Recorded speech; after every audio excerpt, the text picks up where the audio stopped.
Alrighty guys, welcome back to Winedownwithbooks with your girl Kay. As you can see by the title, we are reviewing The Bluest Eyes by Toni Morrison. I'm gonna start by saying that this is a phenomenal book. The only thing that I don't like, I'm not into books that's written with like classical writing. I'm not into that. So like as I was reading this book, it kind of bored me, like in the beginning, before it got into what the actual message of the book. The writing was throwing me off because I'm not into classical writing, so the writing style is kind of boring to me. But Toni Morrison writing style is phenomenal. It's just not how I like to read my books, but I read the book because her writing is just phenomenal. So I'm gonna put that out there, but the writing style is not for me.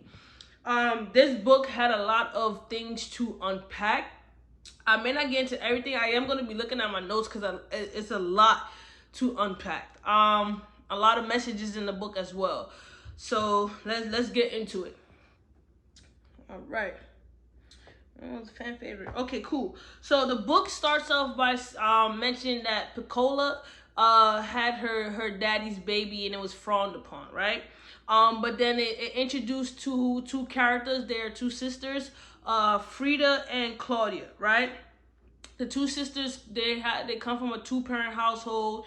They're well dressed. For the most part, they're well behaved. Their mother is strict. The mother wants the best for them. They live in a nice home for the most part. Again, what else can I say?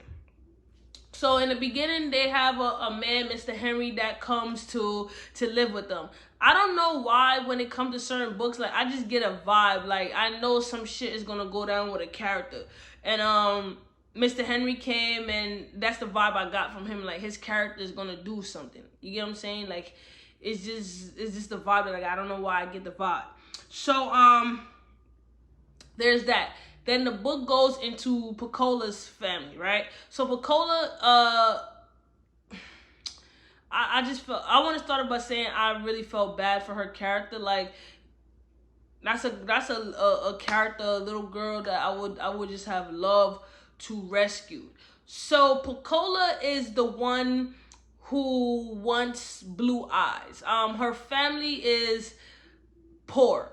So in the book, I don't know if I'm gonna say it right. You have, I think it was two sayings where you have you're outside and you got kicked out. So like if you got kicked out, that means you have other family members or friends to stay with, somewhere else to go. If you're outside, that means you are a vagrant, you are poor, you have nowhere to go, right? Her family is poor. Her family is seen as ugly, right? And they describe ugly in the book as far as their physical features go, their personality goes, the attitude goes, right? The family lives in it's an old shop. It's a broken down shop. The father is a drunk. The mother is, how can I say it? The mother is mean as hell. We're gonna get into their story. That's one thing I want to touch upon. Piccola, there's a brother and then Piccola. Piccola sees herself as ugly when she looks in the mirror.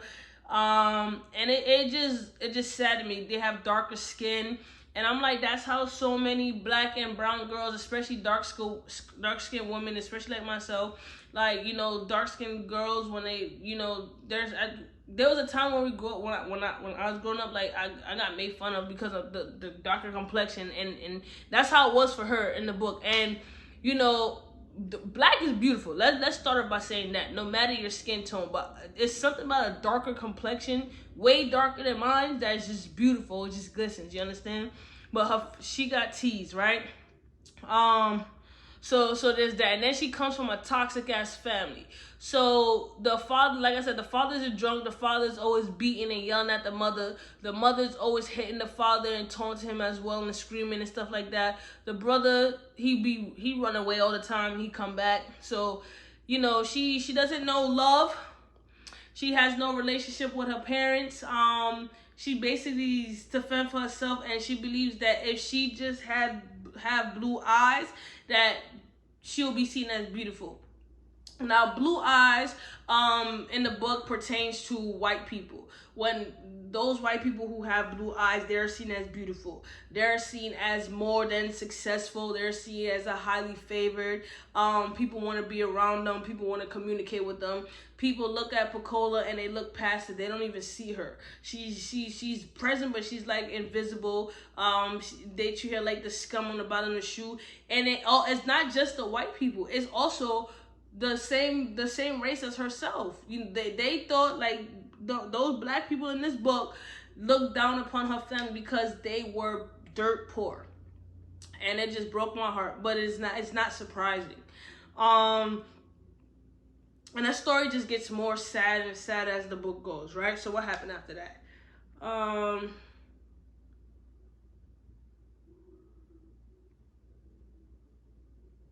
Okay, so that's that. So that's the whole concept behind the blue eyes. Blue eyes make people want to see her, and she just wanted to be different, right? We're going back to Claudia now. So Claudia got a white doll for Christmas, right? There was a scene where she got a white doll, and she said she didn't want the white doll. She wished that people would have asked her what she wanted. So the white doll back in that time is basically, if you received a white doll, then it's like, that's what people wanted, right? That's what the white doll symbolized: beauty. The white doll symbolized what little girls should look like. The white dolls symbolize superiority within the racial class.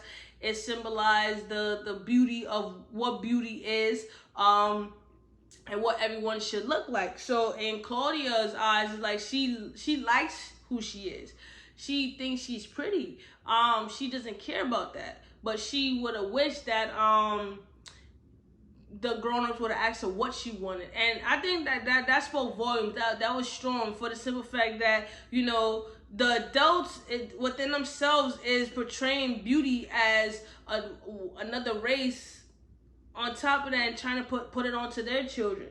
You're not taking into account how the children feels. You're not promoting self-beauty. You're not promoting the beauty of your race, your skin tone. You're promoting the beauty of another race, and how should children perceive that? I think that spoke volumes, because again, I'm pretty sure that goes on now. It's and black and brown people have come a long way with trying to accept themselves, having confidence, and just in loving themselves and their race. And we've come a long way, because there's been years where we were teared down to believe that we were inferior to the white race. We are inferior regardless of what we look like, what we can do. But yeah, the doll part it symbolized what America perceives beauty to be, and that's a white face. And it is what it is. That's the truth, right? So that's the second thing. So now we're gonna keep going. So Piccola family is called their last name is Breedlove. Breedloves. And then if you have the book on page 39, it describes what ugly, why they was called ugly. It's on page 39, right? So let's go through that. All right, so what happened after that? So Choli is Piccola's father's name, and then you have Miss Breedlove. So she doesn't even call her mother mom. She calls her mother Miss Breedlove. So I want to just touch upon the Choli and Miss Breedlove to get their story, their backstory, right? So Miss Breedlove came from a good family. She was very well taken care of. She was clean. She was hardworking. She loved to garden. She loved to be outside. She loved keeping busy. She has a disability where she drags her leg. So one day, Choli was walking by, and she looked up and she happened to see him, right?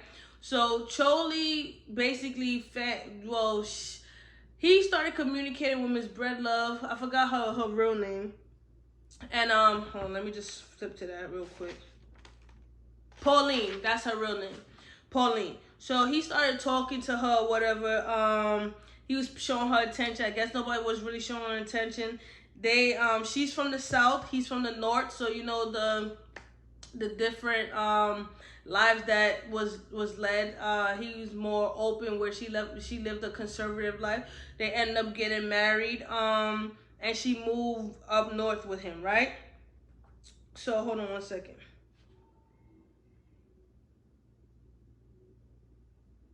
All right, so Pauline now, she had her way of doing things. Like, she didn't want to conform. She didn't like to conform to society's norms of doing things. So when she went up north, it was a different environment for her. The black people there treated her differently. So she decided that she was gonna try to start fitting in, like changing her clothes to what they wore, changing the way she spoke, just changing her routine, the way she did things, right? And she was just at the type of time where, you know, she was adjusting to her environment. At the same time, her and Choli slowly started getting into it because communication between them stopped. He wasn't doing things that he was doing in the past. What else? And he just wasn't happy. He also wasn't pleased with the fact that she started changing herself to fit in. So because of that and other environmental and interpersonal things, he started drinking more. And the more he started drinking, the more problems they started having, right? Then he had hit her at one point. They kept arguing all the time, and that's where stuff started taking a turn.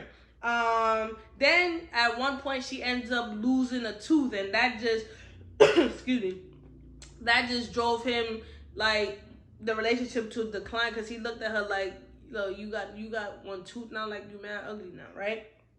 So once she lost her tooth, she stopped caring about her appearance.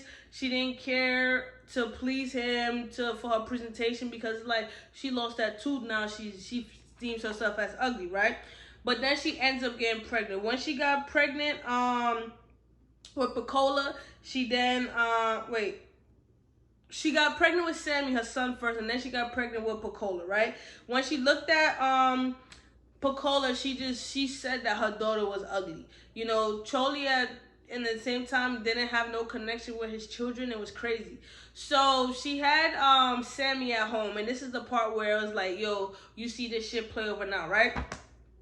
She had Sammy at home, and then when she got pregnant with Piccola, she wanted to have Piccola in the hospital. She went to the hospital, so she was alongside next to her, a white lady, right?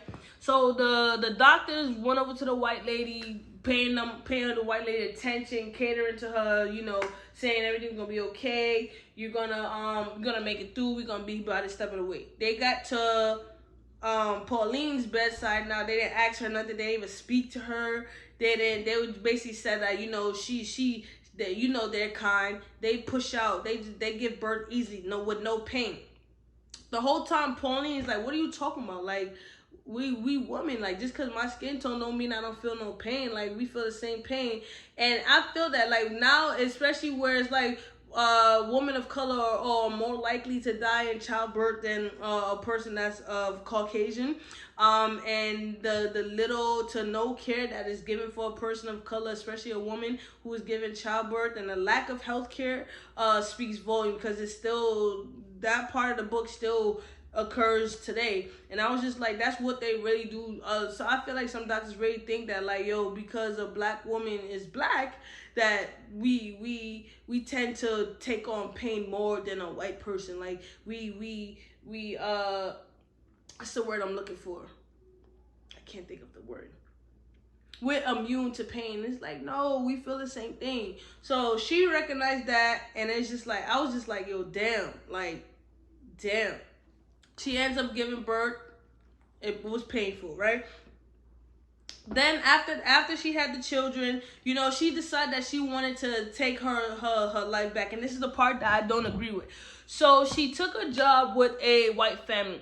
The white family was, you know, they treated her like, she think they treated her with respect, but I think they was disrespectful in a sense where, you know, she got paid very well, she was able to, she cleaned the house very good and all that, but at the same time, like, they gave her a nickname. What was the nickname?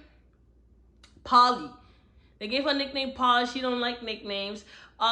She basically started neglecting her home. She basically saw her home as a sense of a disgrace.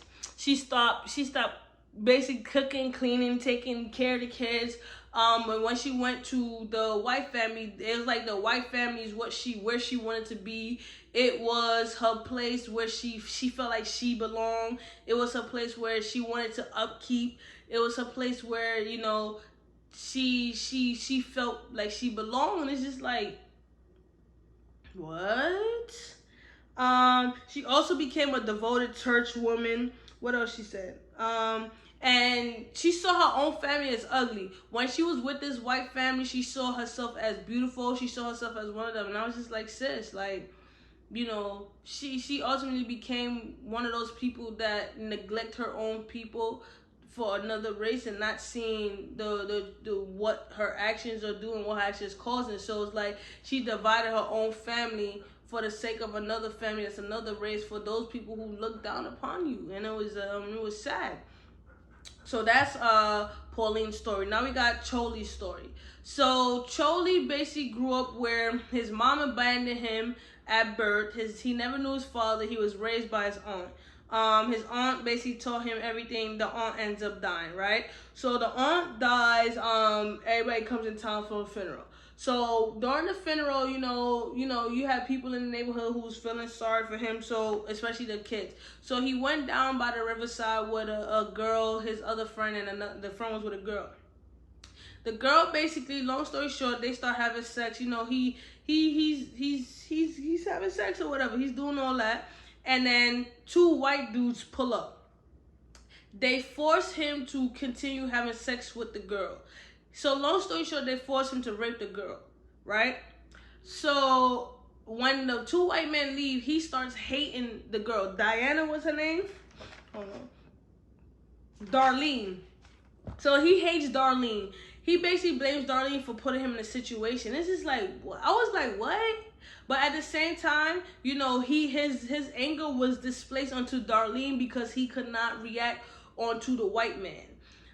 He knew that if he I feel like what the book basically stated, like, you know, if he knew that if he reacted out against the white man, hold on one second, let me just make sure I got that part right. Yes, he knew if he reacted against the white man that the anger would consume him at a young age, and he didn't want that to take place. So he basically told her to get up and let's walk back. And it was just like, from then, like, Choli hates women.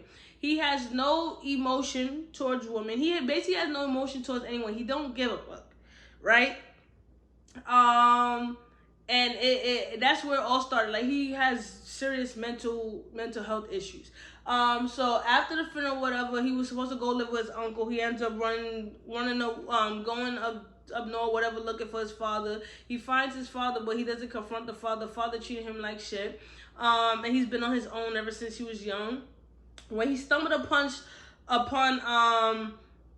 Pauline now outside her fence or whatever, it was just like, it was amusing to him. He just couldn't understand like why she fancied him. He didn't have no feelings towards her. He just basically married her thinking like, you know, he may develop feelings, but he low-key hates her.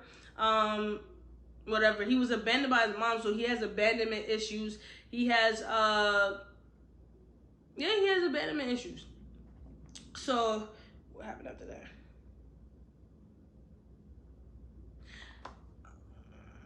All right. So he, like I said, he didn't care for his children. He never saw anyone around him raise children, so he has no idea how to raise children. So that's that. So it's just like, you know, when he look at his kids, he's looking at nothing. So he drinks so he can feel good, so he can forget. And then I'm gonna pause right there on those. So that's the family dynamic, right? Of Piccola's parents. So let me go back. All right.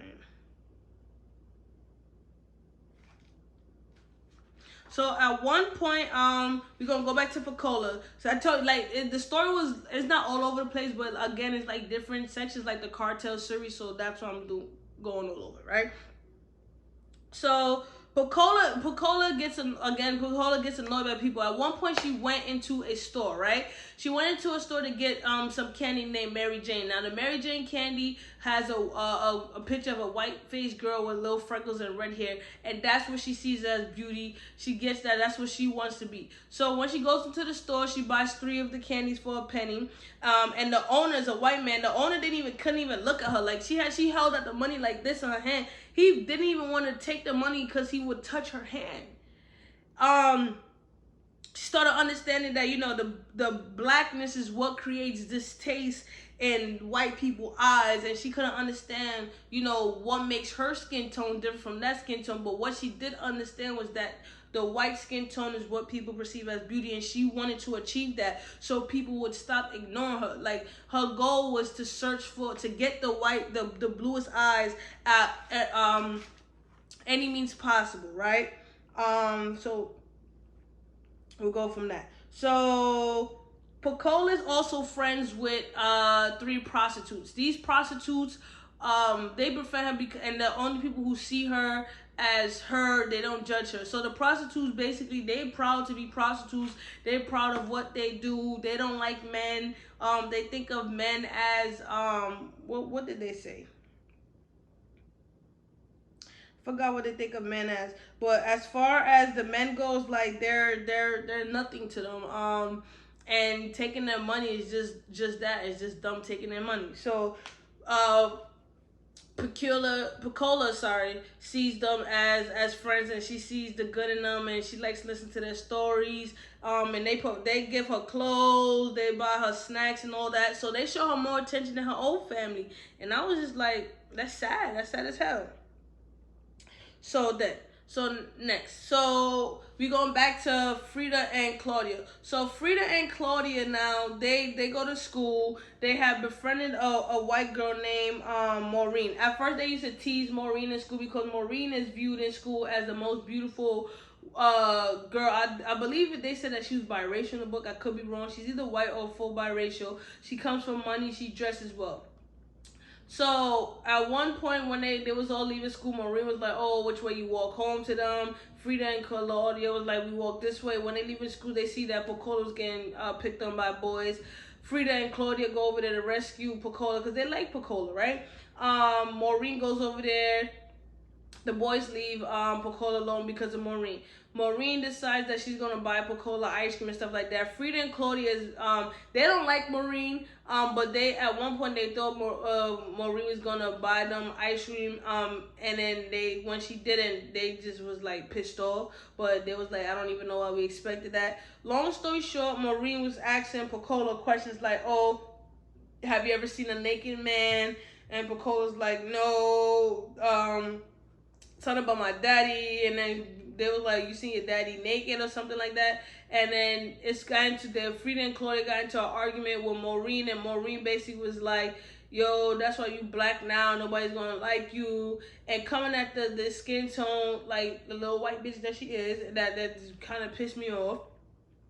And they was mad. They wasn't mad at the fact that she said what she said. They was mad at the fact of what she said, you know? And then they started thinking about, you know, what makes them different, why they're viewed as less than, but at the same time, again, Frida and Claudia felt confidence within themselves, and they wasn't going to allow anyone to make them question that.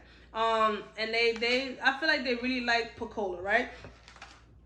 So now, Mr. Henry, back to Mr. Henry. So at one point, Frida was home.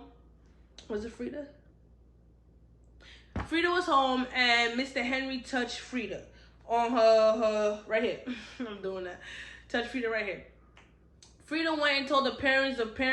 The father came, went off on Mr. Henry. He was about to beat him up, and you know, Mr. Henry booked it. So the family, as soon as Frida mentioned to what happened, the family rushed to protect her. And that's a strong household where, like, I'm gonna protect my girl, right?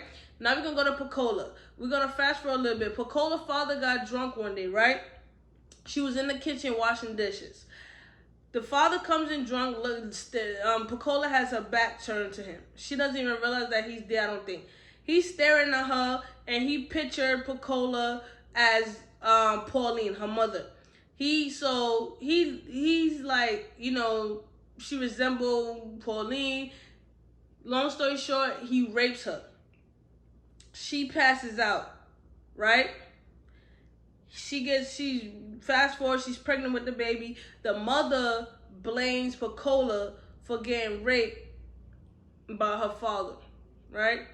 And I'm like, what? Like, but you see the difference, right? People were saying that Piccola asked to get raped, Piccola wanted to get raped, and it's just like you see the dynamic between Frida and Claudia's household and Piccola's household, right? Piccola was blamed for her innocence getting taken away, her getting raped by her own daddy, and then Frida and Claudia's parents rushed to protect her, right? You see the difference in how the structure of the family. You see the difference in the dynamic of the family structure. You see the difference in the family structure when it comes to finances. You see the difference in the structure when it comes to upholding beauty, right? Because Piccola's family, society told them that they were ugly, so they conformed to what society said, right? So because they conformed and believed what society said about their family, they chose to enact it from where they was living, from how they present themselves in society, from what they thought about themselves. There was no self-confidence, no nothing, right? So that's how it was. They were told they were ugly, so they became just that. Where Frida and Claudia, somebody tell them that they ugly, they have confidence within themselves to know that, you know, I know our skin tone is looked upon different. We don't understand why, but we are beautiful just the same.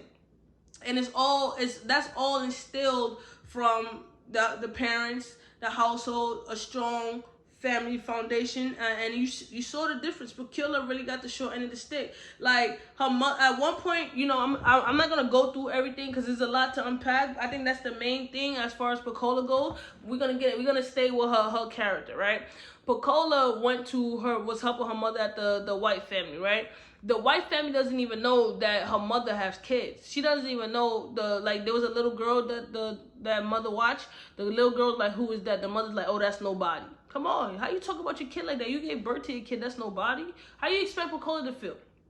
So Piccola ends up dropping a pie that was on the table. The mother basically slaps her. Piccola gets abused. She gets verbally abused, mentally abused, and the mother runs her away, right? And I'm just like, all for this white family, and the mother consoled the little girl because the little girl was like, the pie fell on the floor. I don't need another pie. The mother's like, I'm gonna make another one. Like, what? You just abuse your daughter for her? Come on. Also, right? So what else happened to Piccola? She got beat down her whole entire life, and you know, it was sad. I felt really, really sad for her character. Her character broke my heart. Piccola also went to what is called, like, there was a guy, right? He called himself like what was his name? I'm about to get his name for you right now.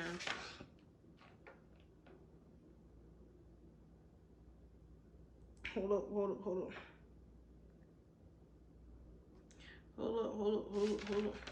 I forgot to mention that Piccola got her mother beat Piccola after Piccola told her about the rape and the baby. She was actually raped twice and left lifeless at that, right? I forgot the guy's name. So Piccola went to this guy in the neighborhood, right? And he's like the type of people who says that he can grant wishes, heal people, do all that. So she went to him and was like, I want blue eyes. So he's also a freaking pedophile at that.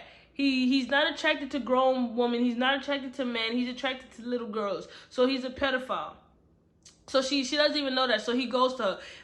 Thank God he didn't touch her. But what she asked for, it broke him down, for the sense that he was just like, you know, this was the first little girl that came to him asking for blue eyes, and it's like, you know, she wanted to be something because she's trying to get rid of the ugly that people have shone upon her, and it broke him down. So he basically was like, I'm gonna grant your wish, but I need you to do something for me. He gives her poison food to feed a dog that was outside of where he was staying at, and the dog died, and, you know, Piccola got scared, ran off. Eventually, I didn't understand this part too much, so if you read the book, you understand this part, help me understand it. So towards the end of the book, it was like Piccola was like looking at herself, and she was like, I have blue eyes. I finally got my wish. I'm beautiful. What else she said? I'm beautiful. But long story short, I couldn't understand if that, like, the blue eyes towards the end was, I know, like, you can't change unless you get contacts or whatever, you can't really change your eyes. So that ending of the part, I didn't really understand it. Maybe I have to go back and read it again. But if you understand the part where she got the blue eyes towards the end, just help me figure it out. You know, I'm smart, but I don't figure out everything. But so yeah. All in all, I'm gonna just stop right there with the book. Everything else that happened in the book, you got the family dynamic of her parents and why they are the way that they are. The father, and I think the father was like in jail, end up dead, or he was dead. I forgot what happened. The mother, all right, so the father ends up dead. Piccola, she, you know, her situation. The brother ran away, and the mother ends up living with the white family. So she's left on her own. Frida and Claudia feels bad that they didn't get to rescue Piccola from her father. They, at one point, they thought that, you know, I think by them praying or doing some little ritual that they would be able to help her, but they couldn't help her, and they just felt sorry, and people was blaming her, and I'm just like, you got all these grown ass people blaming a little ass girl for getting pregnant because she was raped by her father. How are you blaming a child? But that's the mindset of some people. That's the mindset of some women right now. You got some women that got men laid up in their house with their children, and these men are raping their children, and then when the children speak up, the woman is saying that the child is lying. The woman is saying that the child asked for it. That, like, what? And it's not uncommon, because some of these women put these dusty ass men first over the children that they gave birth to. How as a mother or a father or whatever, if you a father that's raping your child or whatever, how could you do that? You help create this being, and just to hurt them? That don't sit right with me. But people are sick. People have mental illness. Some people, it don't even just be mental illness. Just that people are just downright fucking disgusting. How about that? I'm not gonna always blame it on mental illness. People are downright fucking disgusting.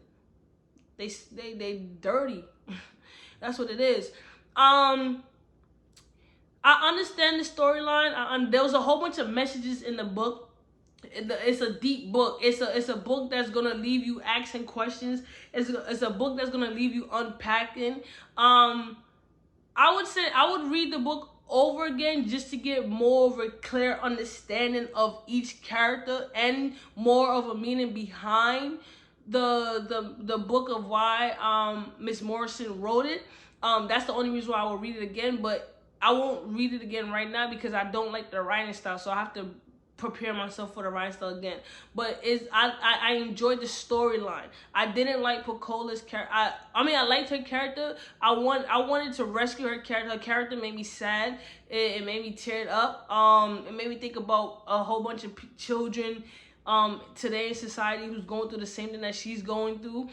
This book is relatable to our year, right now, current society. But I enjoyed the storyline. It's a lot to unpack. It's not it's an easy read as far as the pages go, but it's not an easy read as far as the messages and the words and, you know, just the story itself. But it's a 5. The book is a 5. The book is a 5. But that's just how I feel.